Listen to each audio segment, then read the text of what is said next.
welcome back to Sparky's Dream, a podcast about Manchester United. I'm your host, Lewie, returning after a bit of an unforeseen extended winter break, but glad to be back behind the mic with a brand new squeaky chair to break down Carrick's impressive start to life at Old Trafford, winning 4 games on a trot before that streak came to an end against West Ham on Tuesday. But we're still 5 games unbeaten in the start of his tenure, and I'm sure we all would have taken that when he took the hot seat.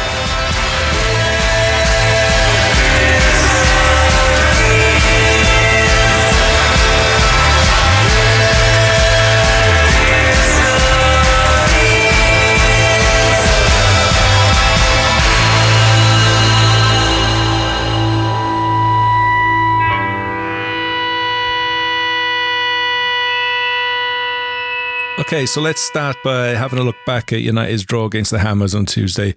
I don't think any of us were expecting to be going there with a chance of winning 5 games in a row since Carrick came back to the club.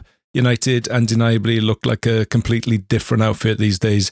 In fact, it feels like a long time ago since we were subjected to Amorim's throttling the soul out of this team with his rigidity and his misprofiled player positioning. Carrick hasn't worked miracles. He's getting the most out of the squad he has, putting the best players available to him on the pitch in their best positions. Seems easy, right? Well, it's worked a treat, and here we were looking to accumulate 15 points from 5 games with a chance to go level with Villa in third and just 3 points behind City in second. It didn't quite pan out like that. I think even the most optimistic of us were expecting some kind of blip at some point, such as being the high-intensity, dogged performances in recent weeks. I was expecting it against Fulham, to be honest, who did provide us with some problems, but we found a way to overcome them. Positive attacking substitutions, a proper sign of ambition and positive resolution, plus posing that feeling of relentlessness to the opposition. I don't want to digress into United DNA debate, as it probably means a lot of different things to a lot of different people, but for me, growing up, these were the core principles, which on the face of it are just the basics of winning football games. But when we do it really well. Despite West Ham being in the bottom 3, they were arguably one of the informed teams in the league. It definitely feels like they've turned a corner in recent weeks with some strong performances, which will probably see them getting clear of the relegation zone sooner rather than later, I would have thought. Knowing this, it was still refreshing to look forward to this match without the fear of dread that we'd be outplayed by yet another team struggling at the bottom of the league. 3 out of the 4 games Carrick has been in charge have all come at home. Despite a rousing victory in the Emirates, we hadn't really been tested in a fixture like this yet. Were we able to come out on the front foot, dictate the pace, boss the game, etc.? Well, the pace was way off in this game, which fed into the rest of it, really. We looked a bit ponderous throughout the game. It felt like it was being played at like walking pace, which obviously suited West Ham, who were happy to sit in and soak up whatever we were offering, which wasn't a hell of a lot, to be honest. It's hard to impose the dynamic through the line passing and build-up that we've seen in recent weeks when you're not bypassing the opposition through the transition from the back to the midfield. I don't know how many times Lewie was awarded that time and space to saunter up to the halfway line, largely unchallenged, before doing a 1-2 with Shaw or Maguire or getting it back from Cobby or Casemiro. We've been used to seeing these guys play heavily in United's creative output in recent weeks, but against West Ham, it looked like we'd slightly reverted to type, especially in the first half. And once again, it felt like it was down to Bruno to become the emotional and creative heartbeat of United's play. Bruno has been involved in 10 goals in his previous 8 away league games, with 2 goals and 8 assists, and he looked like we'd be relying on those type of numbers to get us something out of this game. His movement between the lines, his attempts to thread passes, trying to shift the tempo, never really amounted to anything significant. I mean, Bruno can't do everything himself, we know that, and even under Amorim we've seen a shared responsibility amongst our attacking armoury, and it really showed in results when we lost Mbeumo and Ahmad for AFCON. And since Dorgu's unfortunate injury, Carrick has clearly identified his favoured attacking unit, Mbeumo over Sesko. But by doing this, you're favouring someone who has a tendency and probably a preference to come from out to in. I mean, that's Mbeumo's game, isn't it? He's not an out-and-out striker in the Sesko mould. He's a bit more fluid in his approach. I mean, he's happy to occupy the whole width of the final third. And up until this game, it's worked a treat, as Carrick has obviously given the guys up front a lot of freedom and a bit more fluidity with their positioning. And when there's space to occupy, it looks fantastic. Against Fulham, I was initially moaning about Cunha leaving the left-hand side open all the time because he was wandering all over the place. Then he almost wins a penalty from a run off the right wing, from which we eventually score, and then he smashes one in from finding some space on the right. When there's space to move into, these guys are intelligent enough and complementary enough to cover each other if someone moves out of their respective position. Against an ultra-low block, though, that space just doesn't exist. It felt like they were trying too hard to find some space and offer that unpredictability. But the runs being offered weren't seen, or they were deemed probably too risque. So we just kept recycling the ball for what felt like the entirety of the first half. This is a problem we're going to face with lower block teams in it, so I guess it's up to us to figure out how to beat it. I mean, fortunately, we now have fucking 3 months before our next match, so there's plenty of time to figure that out. We do offer a lot of threat from set pieces these days, and there was always the hope that we could nick a goal from a corner or something. I mean, Luke Shaw did have a chance cleared off the line by Wan-Bissaka from another well-worked corner routine, but that was as close as we came in the first half. Although we didn't look like we were worthy of creating anything to go ahead, it also felt like the West Ham weren't really offering too much to suggest that they could go and win this game either, until a momentary lapse in concentration by Luke Shaw letting the ball bounce, getting caught out in the centre of the pitch, leaving the left-hand side exposed for West Ham to exploit. I guess Cobby can feel a little disappointed too. After tracking Soucek's run initially, he switched off at the last minute, leaving him to get to the ball first and then steer one past Lamans. At this point, I wasn't thinking that we would just turn over and then replace the back three. I mean, if there's one thing Carrick has shown, it's that attacking intent right to the final whistle. Casemiro had a goal cancelled out from a very tight offside call, being picked out beautifully by Cobby. Xerxes saw a glancing header just go the wrong side of the post, and then big Benjamin Sesko continued his run of form by guiding the ball on the volley into the top corner from a very acute angle. An absolutely sublime finish from a Mbeumo cross. He's proven to be an invaluable game finisher in recent weeks, netting some really important goals and rightfully getting the adulation they've deserved. I think there's so much more to come from him. Reports suggest that he's an amazing trainer, seeking all of his analytics to see where he can improve. He's certainly not the type to be sulking on the bench if he doesn't get a start. I'm gutted for him that there aren't just more games for all these guys to get much more time on the pitch. Lenny Yoro too had a massive impact when he came on, making some vital blocks. Great decision making in the process. I also love the fact that he was striding into space when he had the ball. We've not really seen that from him in the past. I mean, probably under Amorim's instructions, but if you do it with purpose, it looks so imposing and will force indecision in our defensive line. This was the fourth game away in a row that United have come back from behind to gain at least a point. This was not a United of 2 months ago, like panicked, flat and fragile. But this also wasn't a team fully convinced of its dominance. United's improved, kind of simplified structure gave them phases of control, but not the assertiveness to turn those phases into like the inevitability. This point is not a disaster, but it's not really a statement either. The performances are trending upwards, the tactical identity clearer, and individual sparks like Bruno, Cunha, and Mbeumo, and now Sesko are encouraging. And that's natural. Tactics settle before performances do. But to make the season more than a recovery mission, we'll need the ways and means to outthink all sorts of opposition, especially those who set up in a low block. And that's where all that extra time at Carrington may become a saving grace. So, where can United actually finish this season? Honestly, when you look at the table right now, it's all pretty encouraging. United is sitting fourth on 45 points after 26 games, with a record of 12 wins, 9 draws, and 5 losses. That's pretty solid considering it's felt like a pretty shitty season in parts. The numbers back that up. We're scoring just under 2 a game, which puts them in the league's best attacking group of teams. But then you only have to look at the split between home and away and it tells the real story. At Old Trafford, we've been pretty confident. Away, probably a bit shaky. They've only won 4 away games, drawn 6, lost 3, and conceded almost 1.7 goals per match on the road.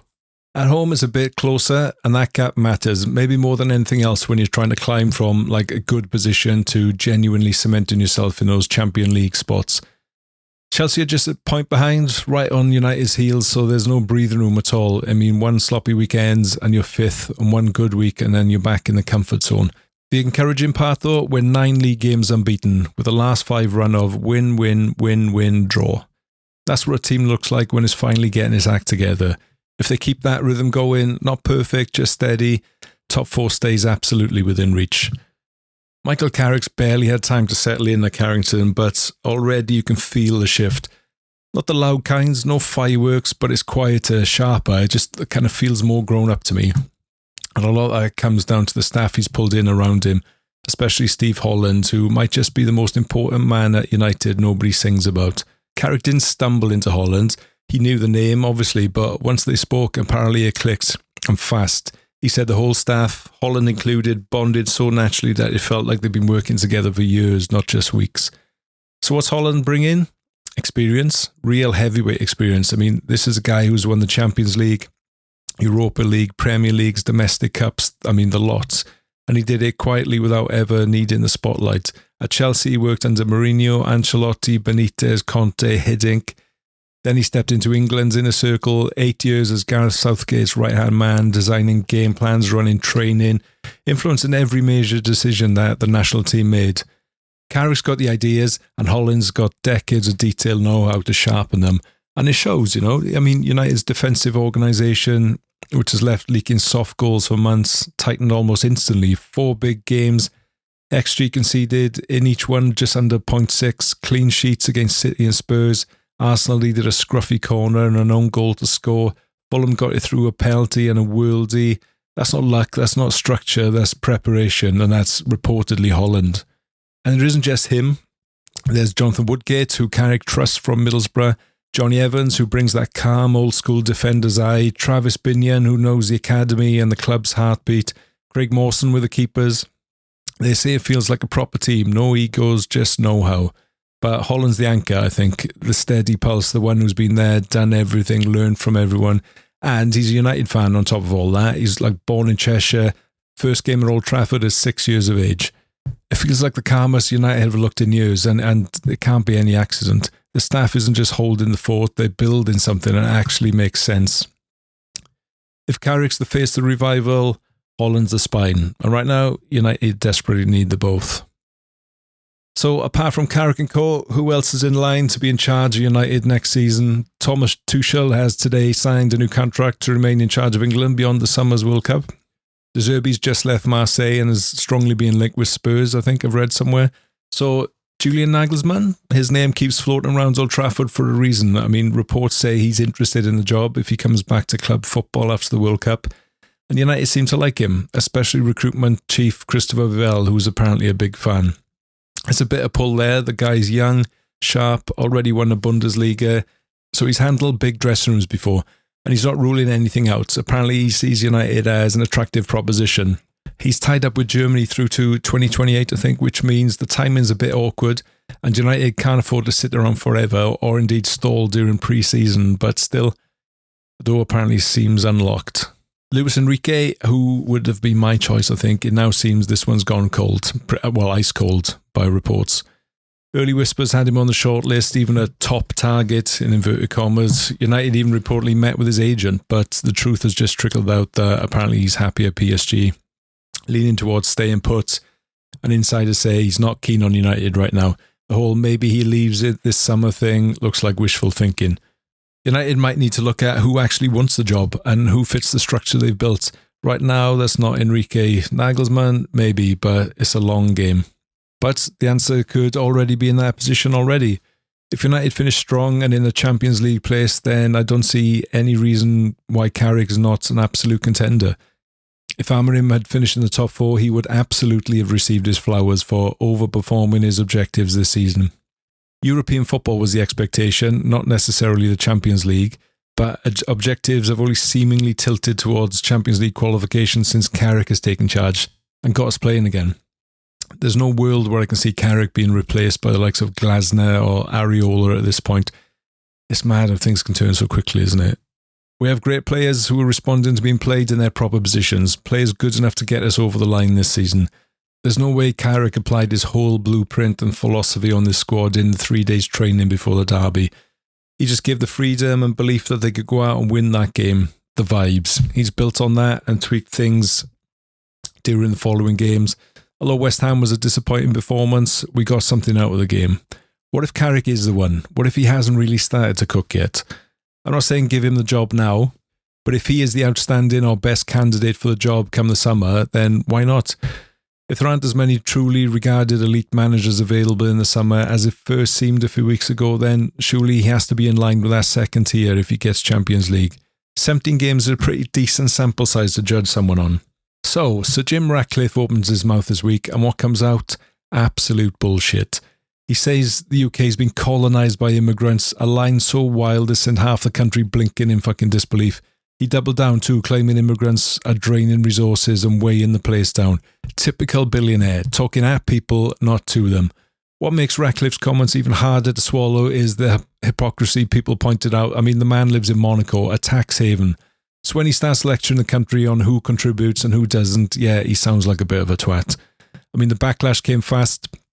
Prime Minister Keir Starmer called the remarks offensive and wrong, but arguably the most pertinent was the reaction of the Mayor of Greater Manchester, Andy Burnham, key stakeholders part of the Old Trafford Regeneration Task Force.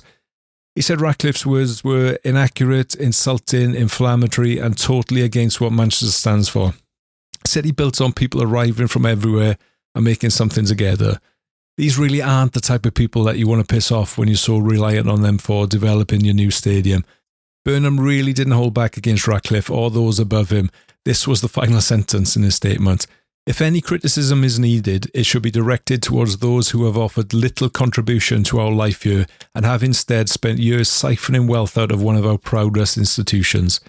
Ratcliffe offered up a non-apologetic apology, saying he was sorry if people were offended, which is probably a measure of the guy, but hopefully someone at United has had a word with him to remind him of his responsibilities and honouring the club and our 1 billion strong fan base spanning the whole world.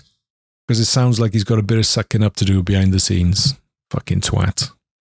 Okay, that's it for this episode of Sparky's Dream. If you've enjoyed what you've heard, please subscribe wherever you listen to your podcasts and feel free to leave a 5-star review.